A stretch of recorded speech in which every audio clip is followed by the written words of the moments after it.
headphones. Let me plug my headphones in so you guys can actually hear me.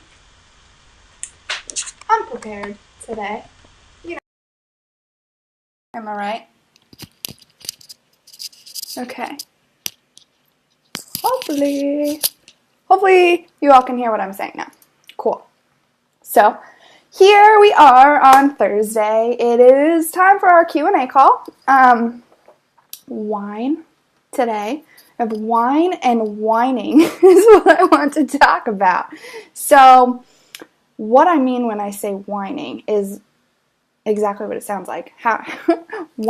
Being a whiner. And that's something that I have been dealing with myself. Yay! Hi, Tamara. That's something I've been dealing with, personally for a long time, is like getting caught up in that mindset of just like not allowing myself to play the victim and like take responsibility.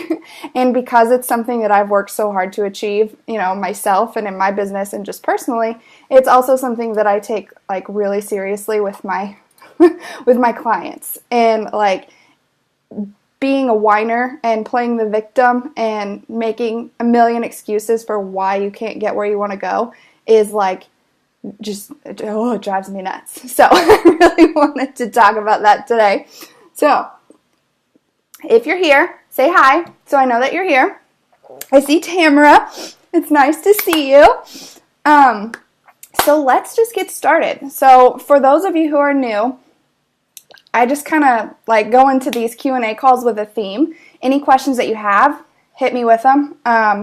Otherwise, I'm just going to keep rambling on until I get a question or until I run out of booze, So feel free to ask whatever you want, whether it's on topic or not. But if it's not on topic, maybe just save it till the end.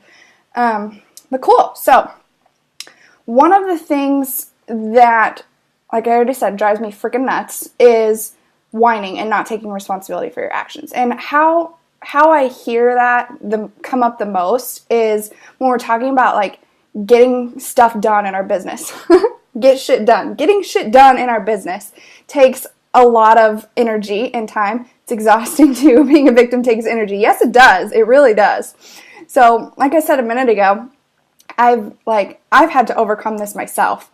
And I used to be really bad about that, just like, especially when I was doing my business on the side and had a full-time job, and my job was an hour away. So it's like the number one thing I hear, and I totally get it because I've been there, is I don't have time for this. Like, this takes so much time and I don't have it. And that's why I wanted to bring this up today, to talk about ways to kind of prioritize your time and make time. Because in reality, no matter what your situation, you're never going to have time. You have to make the time to do things. So I just wanted to go through some of the tips and tricks and organization skills, that I've used to keep myself, on the right track, I guess, all the time. So, not all the time. I say not all the time. I am never on the track all the time. I don't think any human is. And if they tell you that they are, they're lying to you. But anyway, so I would say if you hear this a lot, or if you're personally struggling with this a lot, people saying that they don't have time, or you feeling like you don't have time, is go back to an old school to-do list. Like, whether it's on paper or like in a notebook, or you have an app on your phone, or whatever it is. I use Asana, a free, freaking awesome project management tool. If you haven't looked at Asana, you should check it out. But seriously, whatever you want to do, make an effing priority list. Like, that sounds so stupid and ridiculous, but it will help you so much. So when you have a list, then you have to decide like which things you're going to prioritize and which things are most important. And that's kind of what I hear a lot of clients of mine struggling with. Sorry, my dog is down here and she's like knocking my desk over again. If you saw last week's video, you'll know that's common.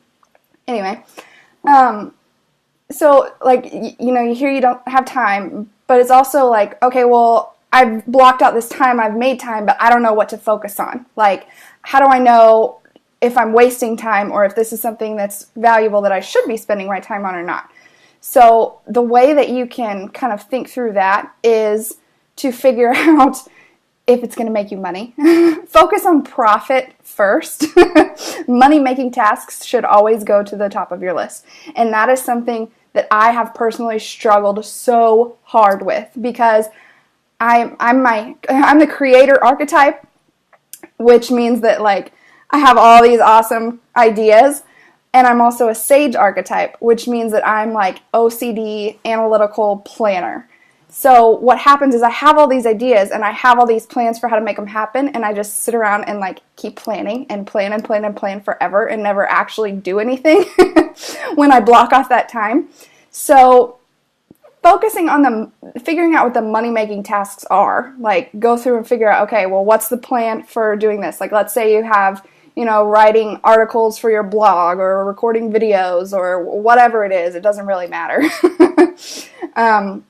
I can tell you, like, my archetype quiz, if anybody has taken it, it's really cool, but I spent way too long creating it. Like, I think it took me like 4.5 months to get it made, which it's really cool, and it's been really valuable. But if I could go back and do it again, I would have readjusted my priorities a little bit to get it done sooner. So just figuring out, and some of that stuff is like, it's kind of hard to determine an ROI for some of that stuff, like there's not an actual dollar sign attached to it. But think about like the value that you're giving and the value that your clients will get out of it, and is it something that's going to be worth it long term, is how you determine that. So let me read. I got some comments. Let me read what I got. There's always time for things we value. So true. Yes, the website. I am, so my primary archetype is the creator, and then my other two archetypes are the sage and the maverick. So it's kind of a weird combination that you don't see very often. Usually the people who are like creative types don't usually have that sage piece. I'm an INTJ, if you know anything about Myers-Briggs, so it makes sense there, but it's not a very common combination, that's for sure, it kept me stuck for a really long time. But once you kind of, that's another cool thing about the archetypes, to get kind of off track for a second, is finding those combinations that really make you different and what sets you apart and how to make it work for you and your brand. Because I guarantee you there's something about you that's different, and it will help you stand out. And just understanding yourself through, using that archetype as a guide, as a starting point, but just understanding yourself is going to help you a ton with that. So like for me, understanding that, yes, I I have all these really great ideas and I get stuck planning, and just being consciously aware of that fact about myself has made it so much easier when I'm going in to try to prioritize these tasks, so I don't get stuck just whining and complaining that I'm not getting anything done. So basically, go in, make a to-do list, and timers. I use timers on stuff too. So like if you're planning that you want to get your website, done, and you want it to look pretty, we all want it to look pretty, right? Think about like, okay, I want it to be completely done by this date. Like let's say in 4 weeks, I want it to be totally and completely done. Like launched, off your to-do list, get it out into the world. So then I would go back and like reverse engineer dates on my calendar. Like, okay, if it needs to be done then, I need to have this done by then, and this piece and this piece. And then when I, block off the time to actually work on it. Hey, Tammy. Block off the time to actually work on it. And like set timers for yourself and hold yourself to it and hold yourself accountable. Because that's one of the things that took me a little while to learn, when I first started my entrepreneurial journey, like if you have a corporate job or if you've been in that world forever, like people set deadlines for you and people set dates for you and are there to hold you accountable. But with your business, that's all up to you, buddy. Like no one's going to make you do it except you. So coming up with some kind of solid system to hold yourself accountable like that is super, super important. So I would love to hear, like, if anybody that's watching has any, like, tips or anything that they do to, like, help hold themselves accountable and keep yourself organized and prioritize things. I would love to hear that. So Tamara says, I'm a jester alchemist. Okay, cool. That's a cool combination, too. So the alchemist is like the magician is what I call it in my world. Same exact thing. They all have, like, a gajillion different names. So that's a really cool combination too, because that's something that usually is not together, but it can be so cool. So I don't know, Tamara, I don't know if you've heard of Bushra, and I don't know how to say Azhar is her last name. From the Persuasion Revolution is the name of her business. She focuses on a lot of psychology stuff too. She's awesome, but she is a great example of combining that magician type where they're focused on like the transformation and helping you get to where you want to be. And then with that jester archetype, the performer is what it's called on my quiz, but like the fun, you know, bringing it all together. That's a great example of one to look at there. So ENFJ. Do you really have 3 Tammys? I think I have 2 Tammys and a Tamara. And one Tammy is my mommy. I will say that. Hi, Mom.